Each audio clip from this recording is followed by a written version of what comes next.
પ્રસિદ્ધ કથાકાર મોરારી બાપુ બાંગ્લાદેશમાં હિન્દુઓની હત્યાની ઘટનાને લઈને વ્યથિત થયા છે। આંધ્રપ્રદેશના તિરુપતિમાં ચાલી રહેલા રામકથા દરમિયાન વ્યાસપીઠ પરથી તેમણે આ મુદ્દે પોતાની પ્રતિક્રિયા વ્યક્ત કરી। તિરુપતિમાં રામકથા દરમિયાન બોલતા મોરારી બાપુએ જણાવ્યું કે બાંગ્લાદેશમાં પરિસ્થિતિ દિવસે ને દિવસે વધુ ખરાબ થઈ રહી છે।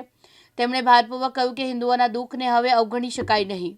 મોરારી બાપુએ ઉલ્લેખ કર્યો છે કે રાષ્ટ્રીય સ્વયંસેવક સંઘના વડા મોહન ભાગવતે પણ આ ઘટના અંગે ચિંતા વ્યક્ત કરી છે।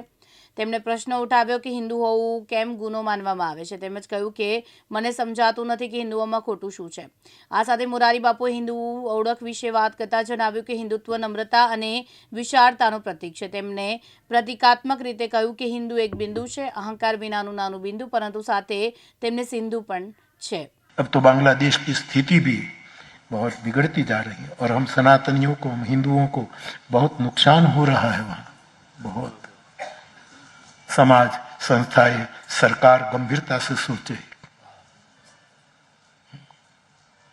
आदरणीय मोहन भागवत जी ने भी चिंता जताई है और जो भीतर की बातें हैं बहुत जघन्य है। मेरे समझ में नहीं कि हिंदू होना कौन गुनाह है, क्या अपराध है हिंदू होना। हिंदू बिंदु भी है और सिंधु भी है।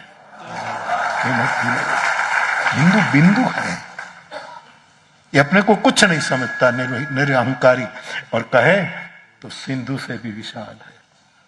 उसको जहां देखो वहां, जहां देखो। હિંમત મકવાણા સાથે હરેશ ચાવડા, દિવ્યાંગ ન્યૂઝ, મહુવા, ભાવનગર।